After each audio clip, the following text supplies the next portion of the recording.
Okay, if you need an essential question, your essential question for today is how do I know if a table and an equation match? So equations are in the form of y equals mx plus b. It's a linear equation. Tables have an x column and a y column.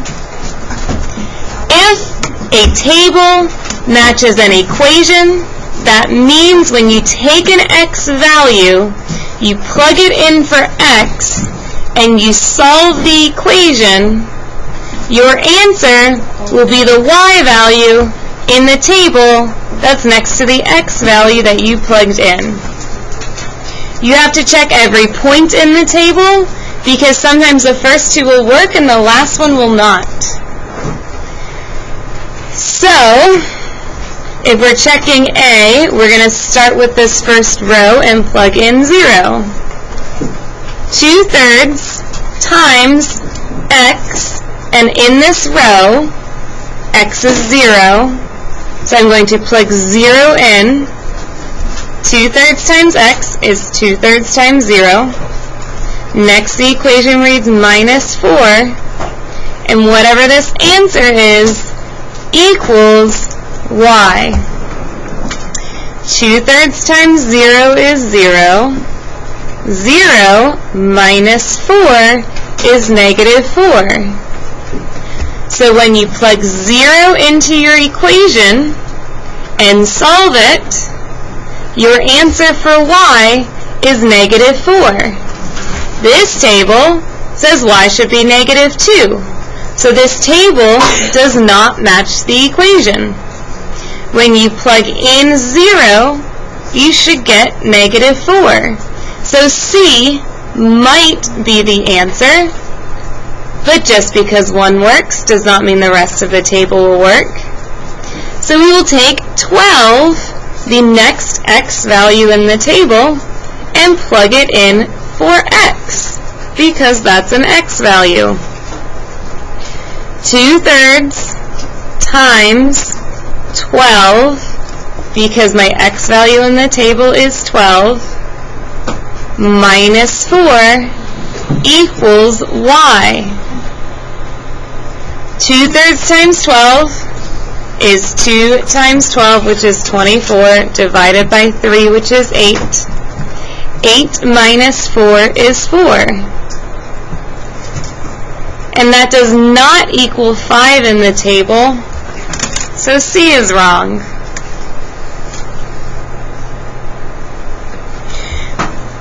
We'll move on to the next answer choice.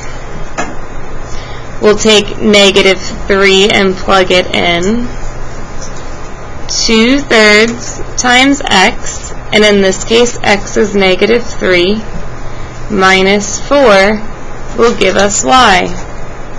2/3 times negative 3 is negative 2.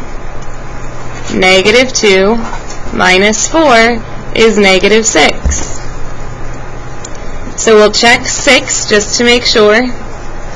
2/3 times 6 minus 4 is hopefully 0. 2/3 times 6 is 4. 4 minus 4 is 0. So for letter B, when I plugged in negative 3 and I plugged in 6, I got the corresponding y values for the output in my equation. So B is the correct table. You guys do these next, just do this next one. And then we're going in the reverse order, so matching the table to an equation. Instead of plugging in different numbers to the same equation, you plug in the same numbers to different equations. So you guys try these 3. Finish the front page.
you try it for the first one? Mm-hmm. And the bottom ones. Yes. You ready to answer? Okay. What did you guys get for the first one? C. Really? Because on the third row, 0, it was 1. Oh, 4 plus 1 is 5. Okay, my bad. Okay, what did you get for the first one on the bottom? C? Okay. So, I took all of these x values, I plugged them in for x every single time, and my answer was these y values, negative 11, negative 5, 4, 10, and 25. What did you get for the last one? Did anyone do it yet? A? Okay.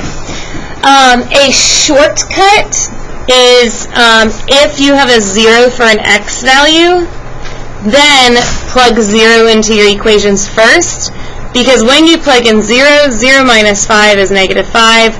3 times 0 is 0 minus 5 is negative 5, so you can eliminate b and d. The same thing for this one. If you plug in 0, you could eliminate b and d again quickly. When you have the tables, when you plug in 0, you should have 1, so you could at least eliminate d on that one. Are there any questions? It's just plugging in a bunch of different numbers and solving a bunch of different equations. Alright, on the back, if you're missing a value, you could be missing x or you could be missing y. You just take the number that they give you, because you're missing the y values. Since they give you x, you plug it in. 2 times x, which is 2, plus 4 times my missing y value is 20. 2 times 2 is 4. Subtract 4 from both sides. Divide both sides by 4. And you get y equals 4. So, I took x equals 2. I plugged it into x in the equation. I solved the equation for y by getting y by itself, and y equals 4. When you plug in 2 for x and 4 for y and solve this, you get 20. If you were missing an x value, you would plug in y. So if they didn't tell us that x was negative 2, we would do 2 times x plus 4 times 6 equals 20, and solve this for x. 2x plus 24 equals 20. Subtract 24 from both sides. 2x equals negative 4. Divide by 2. And x is negative 2. So if I didn't know that x was negative 2, they only gave me that y is 6, you would plug in 6 for y, solve that, and get negative 2 for x. Okay, you guys do this one really quick.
Hey, what did you guys get?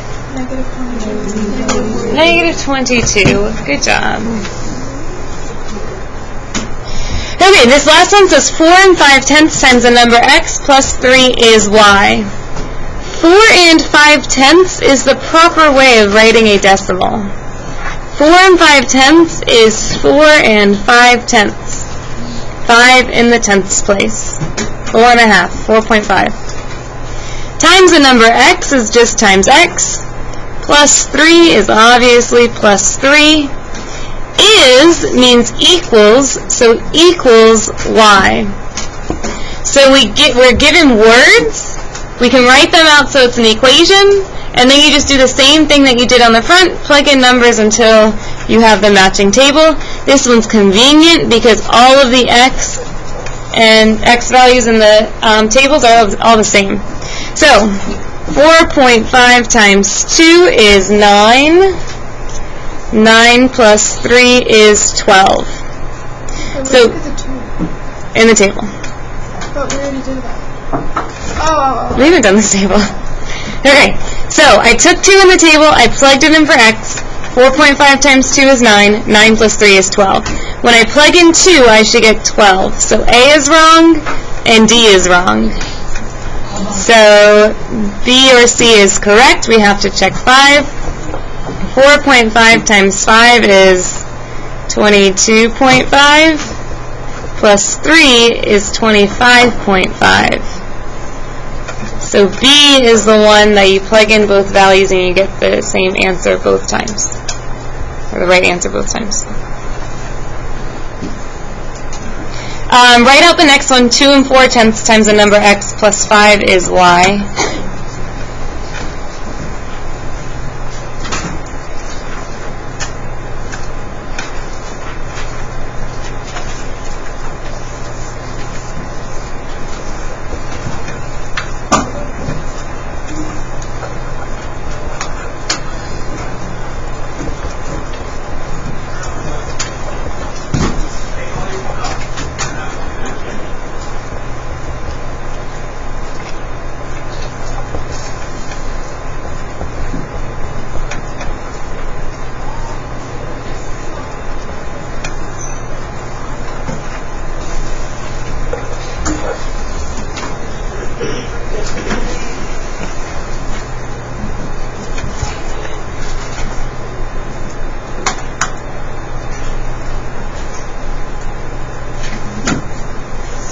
Yeah, you should have A as your answer. Did anyone not get A? Okay, if you don't understand this, please let me help you when you're doing your classwork activities today. I know I went through that somewhat fast. The other notes you picked up today, so these notes are on independent and dependent variables. This should be a review. We even talked about it the first day of this unit. So take these notes out on independent and dependent variables. Your essential question is, what is the difference between an independent and a dependent variable?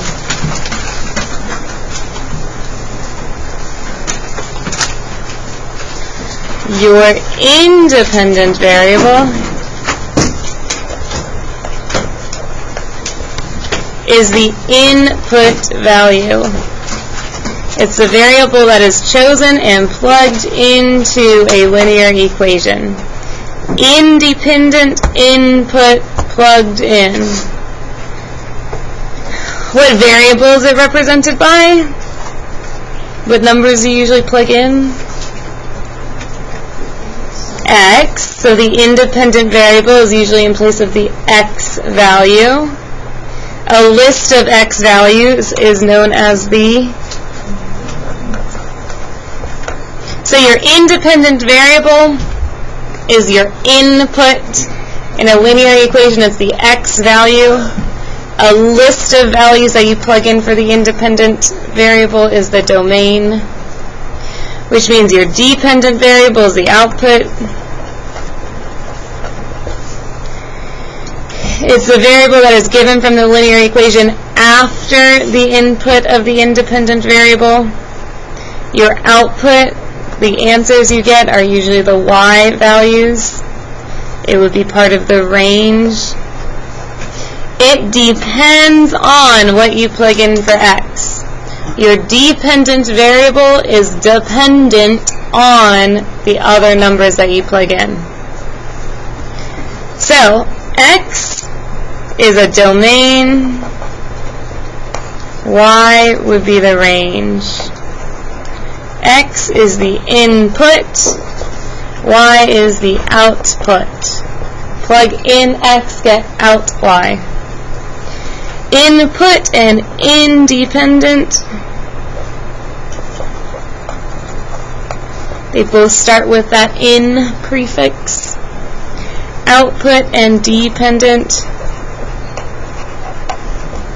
Your answer for y depends on something else, which is why it's a dependent variable.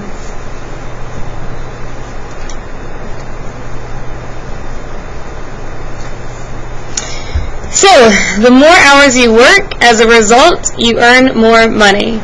The money you earn depends on how many hours you work, which means the money is the dependent and the hours you work is your independent variable. Go through and circle the other independent variables. Each row is another scenario. So the higher your cell phone bill, it depends on how much data you use every month. Yeah. Dependent is what it depends on? Dependent depends on something else. Oh, Independent is that thing that it is depending on. Oh, so the independent is the hours you work. Yeah, so you have control over the hours you work. I don't know if you learned this in science, but independent is the I change variable. It starts with an I. I have control over it. I have control over how much I work, and my boss gives me money for that number of hours. I have control over how much money I use on my cell phone, and the phone company gives me a bill based on how much I use. I have control over how well I do on assignments, and as a result, my teacher gives me that report card grade. So independent is the one that I have control over. Dependent depends on what I choose to do.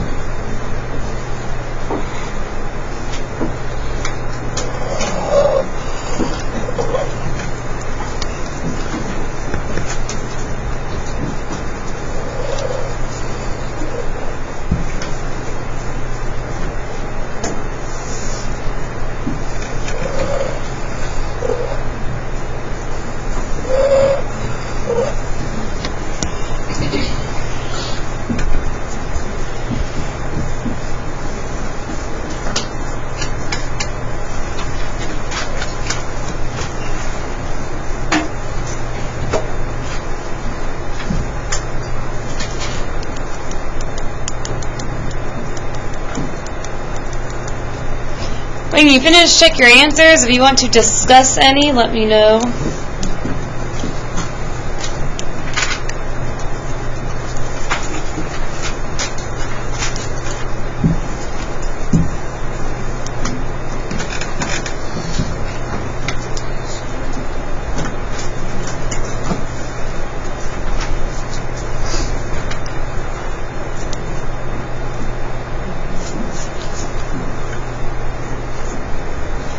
Other questions? Okay, on the back. Examples that you would see in class are just identifying the independent and dependent variables from tables, graphs, word problems, equations. Independent is always in the X location, so on the left-hand side of a graph, the number you plug into an equation, the X-axis on a graph. So, Susan bought one large bag of dog food and tea toys for her dog. A large bag of dog food costs $34.99. The toys are $4.99 each. To find the total cost of her purchase, she used this formula. None of this stuff really matters. You have this formula, and it says what is the independent variable? The independent variable is whatever you're going to plug in for. What do you plug in for? T. So T is the independent variable. You don't really have to read all of that other information. So number 2, I could skip everything that it says. It just says what is the dependent variable. This last sentence is the real important one. It tells you what you're looking for. If you want to read it so you understand the equation, that is a much better problem-solving strategy. The dependent variable depends on what you plugged in for D. What is your dependent variable? C.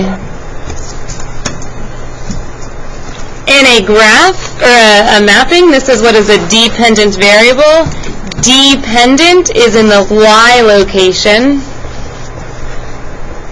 Y is always on the right-hand side of a mapping. Your variable is the label, not the list. This is your domain. This is your range. So what is your dependent variable?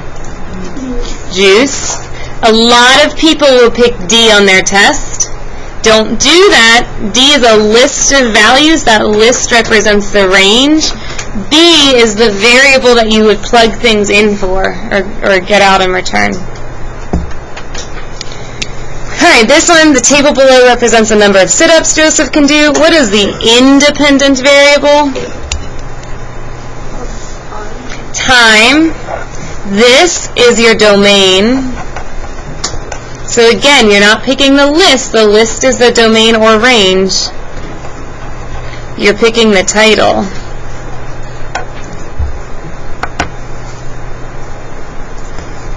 This next one we actually have to read. Margot babysits her cousins on the weekend. The more hours she babysits, the more money she makes. Identify the independent and dependent variables. So our independent is more hours. I would say number of hours. She babysits.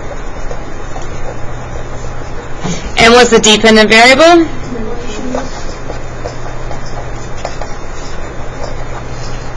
Okay. Number 6 says you're going running. For every mile you run, you burn 100 calories. In the graph and table below, M represents the number of miles you run, and C represents the number of calories you burn. Label the independent and dependent variables in this situation. What does miles represent? Independent, which means in the table, miles is the independent variable. What does the calories represent? What is this list right here? 1, 2, 3, 4. Domain. And this list, a range.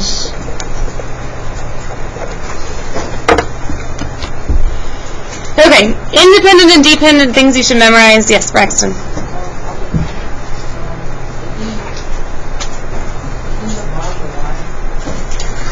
This is always the x-axis. X is always horizontal, y is always vertical.